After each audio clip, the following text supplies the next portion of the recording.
we started distributing sanitary pads to them. They were super excited because we were giving them these really big box of 20 sanitary pads. They were extremely excited, but they were so shy when they got to know, because they thought it is something else, till they got to know that it is sanitary pad, and they were so shy about it.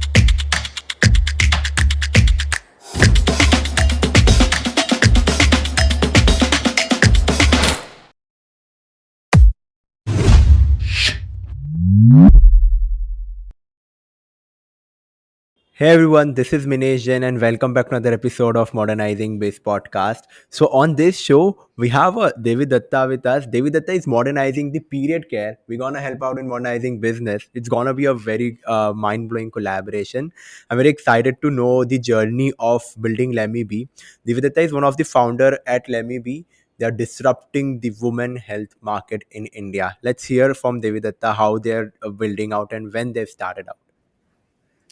Thanks, Manish, for inviting us for this show. A real pleasure to talk about women health, hygiene, period care, and everything around it. So, yeah, uh, what do you want to hear from me? So I want to go a little back to your story. In which year, from which year you got the idea of Lemmy and when it is all started, and your life before that, what happened? Well, I'm going to take you through a crazy story. It is going to sound a little made up, but it is not. So, I started working in women health and hygiene when I was in standard 8th or ninth, like 13, 14-year old person who worked as a volunteer with Red Cross, because my mother used to work with Red Cross, like Spanish Red Cross.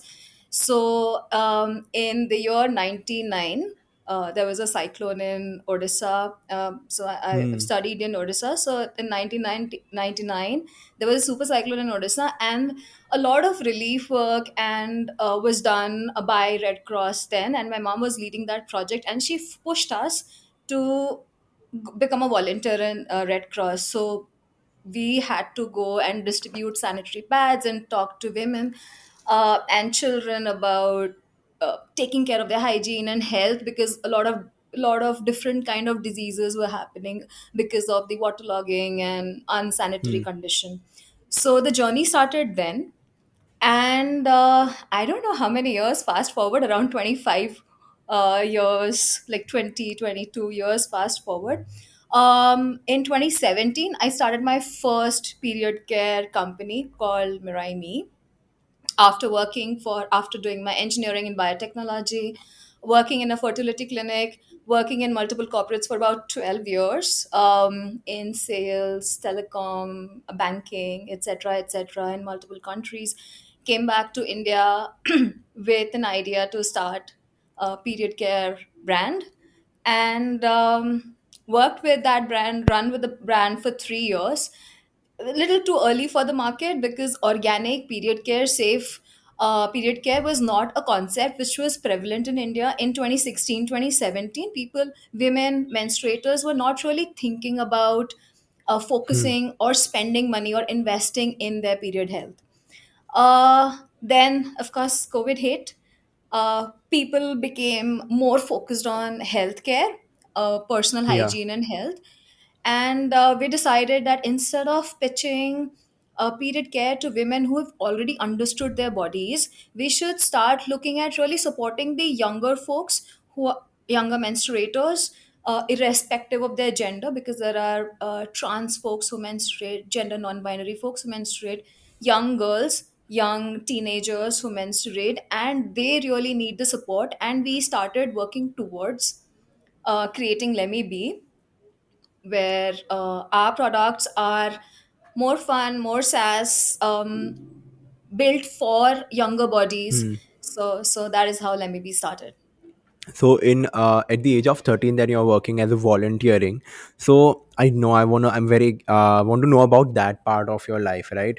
So it is very difficult. There was a time where a lot of challenges you are having. Now you're mentally strong. Now you can do a lot of things. You can lead a team of 500 people as well. Now the experience come in the picture. What was your journey? How you have trained yourself to go out and start implanting knowledge to a lot of group of people that you don't even know? What was your journey? Uh, How that happened? Back then, it was a great opportunity. I was lucky to have an opportunity like that to be able to talk to, like, have open conversation with rural India, because Hmm. like, we were distributing relief to very very rural segment of the country. So, well, honestly, they were not in the mood to speak about period care. In fact, I do remember being hushed about it. कि अच्छा अच्छा ये छुप के दे दो, ये सभी के सामने क्यों दे रहे हो? Something like that. Hmm. So, in fact, I'll tell you a very interesting story which happened very, very recently in Delhi. We were at an expo, a Franchisee India expo, and there were Yeah. these cleaners and ladies who were helping us setting up the stall and cleaning the area around. And we started distributing sanitary pads to them. They were super excited because we were giving them these really big box of 20 sanitary pads. They were extremely excited, but they were so shy when they got to know, because they thought it is something else, till they got to know that it is sanitary pad, and they were so shy about it. And they're like, अरे इतने सारे लड़के खड़े हैं, इनके सामने क्यों दे रही हो, थोड़ा साइड में आके दे दो, Hmm. something like that. So that was Yeah. the conversation which we had with them, like, okay, these are our people who are supporting you in carrying out an open conversation. And why are you shy? Like, what is there to be shy about? But then you can never reason it out on what is it that stops people to talk about periods. But, well, could be because it is directly related to sexual well-being, and sexual well-being is something the entire world is hush hush about. It's not Hmm. just India, everywhere globally. I mean, I've worked with in multiple countries. I've seen the same thing in Australia. We've very recently forayed into Dubai market, and I see a very Yeah. similar Hmm. concept in Dubai, also in Malaysia, also in Singapore. So yeah, it Quite it shocking. feels like it is shocking, but well, world is evolving though. There is no doubt. Okay, so if you want to compare the awareness from the period when you started in this segment till this date, and since you are worked in a Western market as well, so what do you think? So from those year, if you look at the positive sign from the outside, not being into the health and wellness industry, I know for the fact that a lot of people started accepting it's no more that. But what's your thought working in depth into this industry? If you want to compare from back those years to this till this period. I am pleasantly surprised that there is a tremendous amount of growth. Tremendous amount of growth now that, like, there are a lot of schemes running by the government of India for supporting Hmm. better period care, menstrual health management. Plus, I start seeing a lot of traction. Like, I can now very openly. I'm not sure if I was comfortable speaking about period care to, like, not with my parents. My parents, friends, and family is fine. But then if I sit across in a room and talk about periods, people used to, like, raise their eyebrows that why is this woman Hmm. talking about periods? But that thing has changed. People have started accepting it, or maybe my brain has become slightly more accepting to the fact that there might be some folks who will feel uncomfortable, and I have to choose words more carefully. So it could be either way. But there is a growth, there is a lot of growth, there is a lot of growth even when we speak to our resellers and vendors who are from tier B, tier C cities. They are super excited about launching period care products in their cities. Cities Wow. like Salem, cities like Jodhpur. So there are so many, for like Chhattisgarh, all Hmm. over the country. People are talking about it. I'm very happy and delighted about it. Amazing. I can feel the sense of inspiration that is coming from your end, even virtually. But let's go deep about Lemme Be. Like, so what is your marketing strategy? How you penetrated the market? What about the awareness strategies? What was your strategies? What are the campaigns you have done? I know that not going online, offline, it's going to bring much more traction as a business. But so, what was your strategy from initial 1 year till this date? Well, our strategy was very straightforward. We wanted to be bold because that is one thing which we did not want to take away from a name like Lemmy Hmm. B. It's a pretty bold statement. It is a very self-explanatory feeling which says that, hey, just let me be, periods, just let me be. It is a very Yeah. straightforward statement. In fact, the first interesting marketing strategy got formulated by professors and students at NIFT Hyderabad, because Hmm. when we were deciding on the name Lemme Be, so this is a new product which we are going to launch. So when we were Wow. deciding on the name Lemme Be,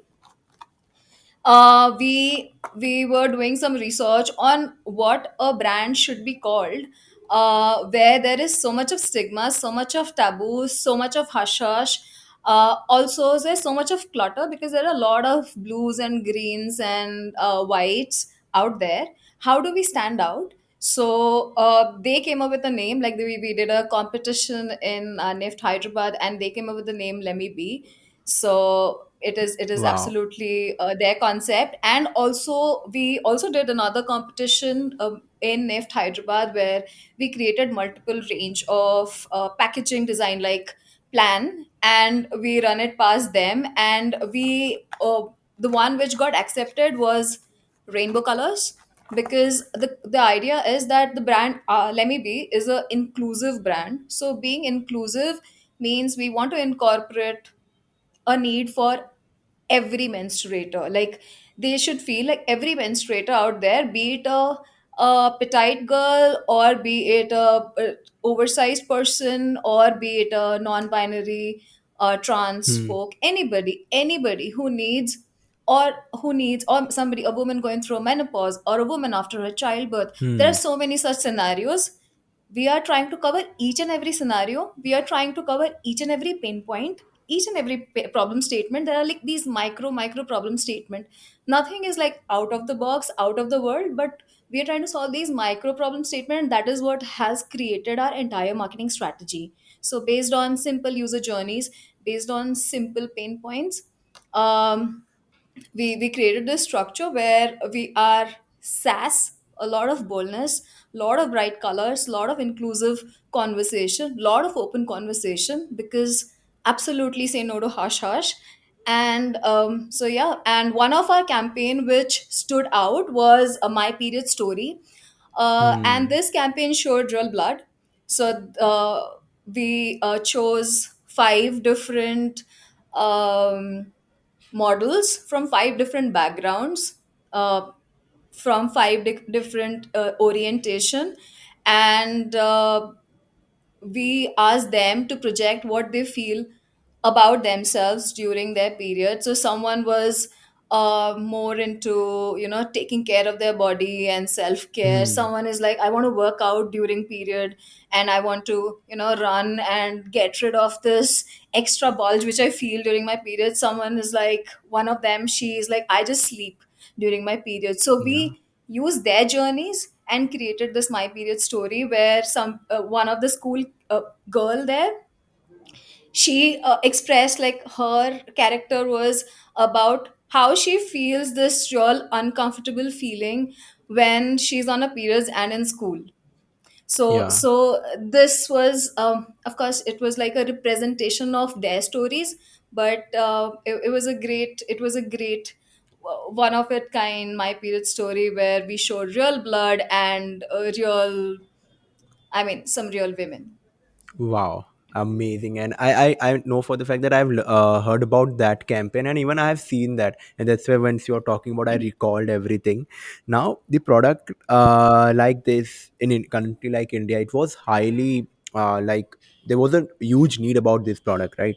Now, if you talk about year 2019, I a lot of people faced a problem in ordering the cups, getting the pads, and I still remember in my household, my friends, and we used to tackle that problem, right? So since we all are open, so we talk a lot about this. How you, what was your COVID journey? How you delivered the product? How you make sure that your product still getting to the needed people, especially in those hard times?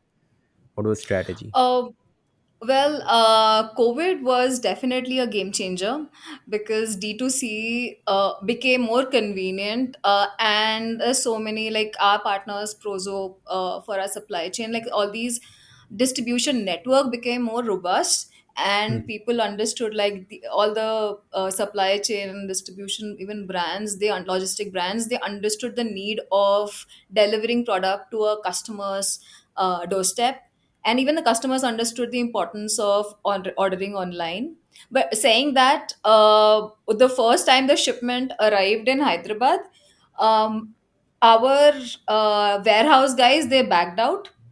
And I had around 400 cartons in my drawing room, dining room, and Oh my God. bedroom for 3 months, because during COVID we just could not figure out a warehouse, and my entire house was filled with sanitary pads.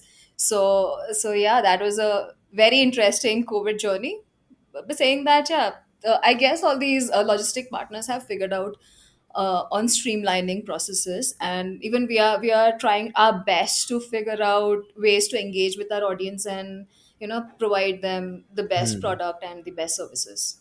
Mind blowing, amazing. Eh? I'm thrilled by your energy. No matter what the no matter what the situation is, you guys are always fighting behind it and winning the war against you.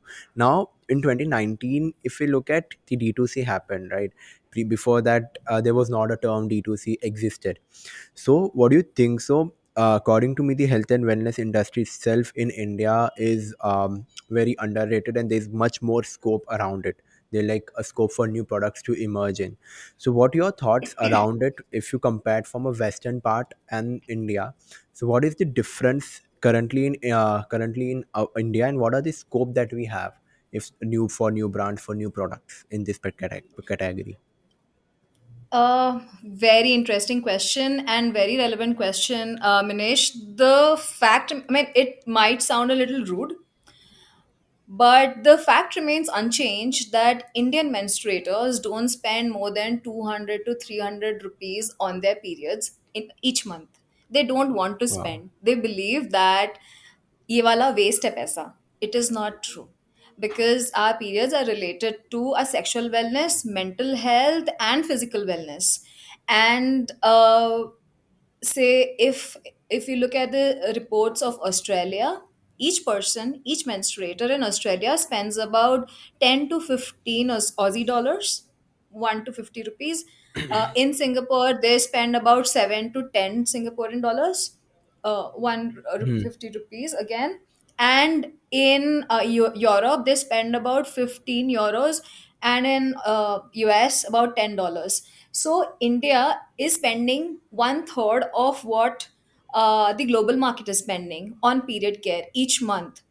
Whereas most of the India, like at least 20% of the folks who have equal capacity, buying capacity, as a menstruator in Europe, Australia, or Asian countries, or for that matter in the US, 20% of Indian economy has the capacity and capability to spend 500 to 1000 rupees each month on their period care. But still there is a mindset which lacks, where a young person can possibly save their pocket money to go drink a coffee at a Starbucks, Hmm. but wouldn't invest in better period care products. And that really is a thing which breaks my heart every day, is that why are we not investing on self? Because self Hmm. development is the most important development in a journey. So that is one major difference. So, what do you think? I think so. The right amount of education, that's what missing currently in India. So, according to me, like if people are rightly educated about this particular field, the impact on our body, then that's why people start investing. Because now, if you talk about fitness, so gyms and all, people are buying membership of worth rupees 25,000 a year, which comes down to Yeah, almost 2,000 rupees per month. There is very yeah, bare minimum, and which is very average if we see in any tier one, tier two market, and removing the diet aside, the protein powder and the supplements aside. So yeah, so as a brand, what you guys are doing to implant the education, because that is one thing that is missing, and that's where all the problem, the root cause is the education. So yeah.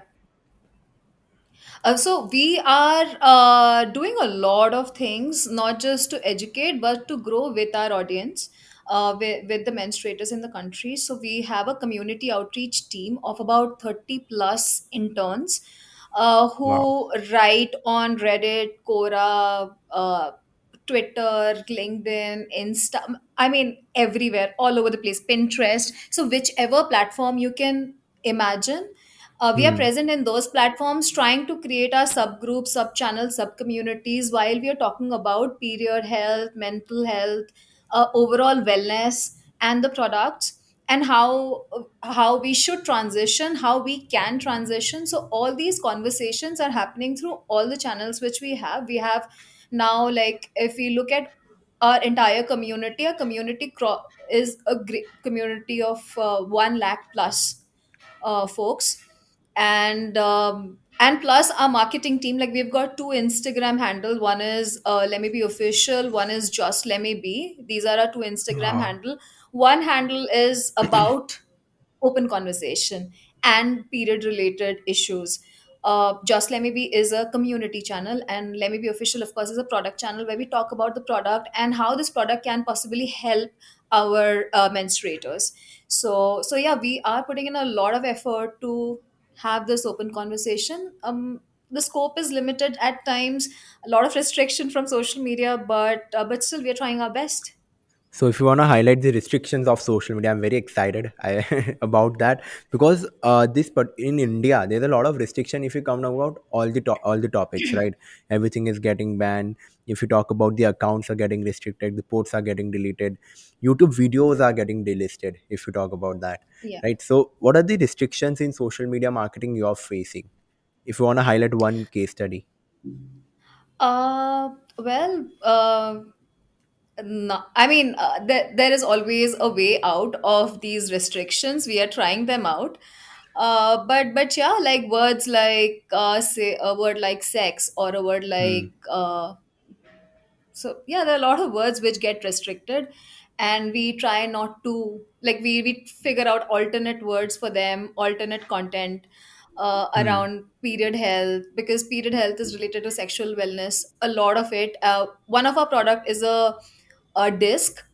It's like a menstrual cup, but it's created in a way that you can like a menstruator can use it for safe period sex as well.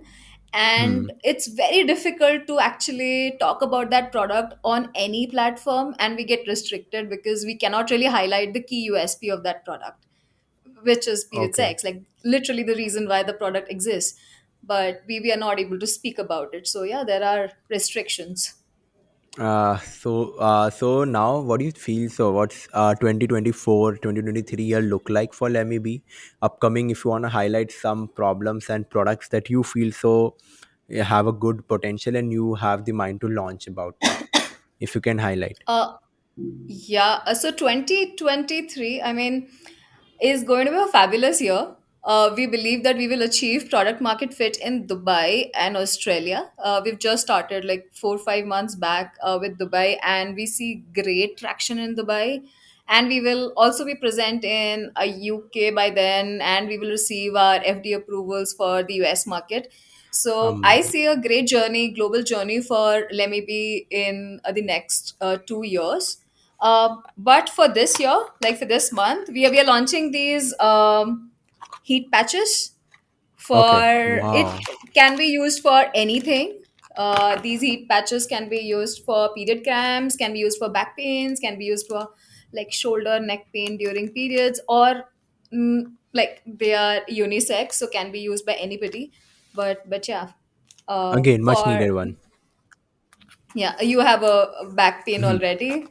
I had a neck pen already, so if I can put on Okay. there, so it's going to be a Yeah. very, yeah, amazing. So I want to go towards going to the end of the podcast. One thing I want to know about fundraising and mentorship. So what was your journey of raising funds? How you picked up the right investors for your brand? So, the fundraising journey is definitely not easy, but we got lucky to have found some very, very good investors at the right time. And they bring in a lot of support.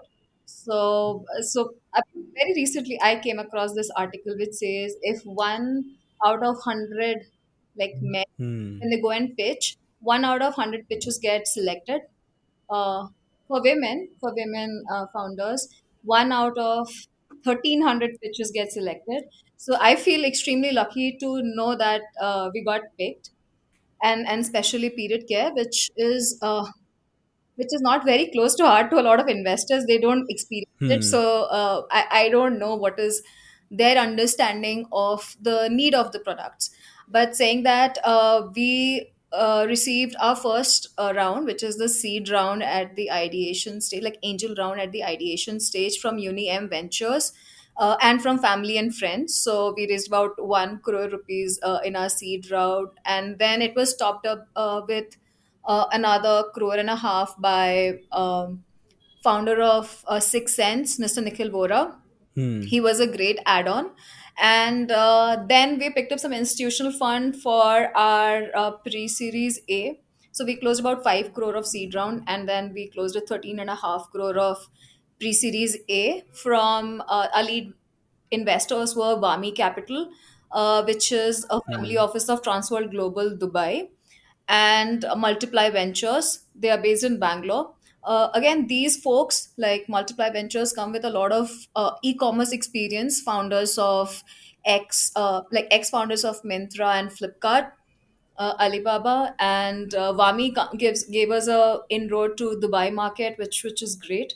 Wow. So yeah, we got lucky. We were just lucky. It is.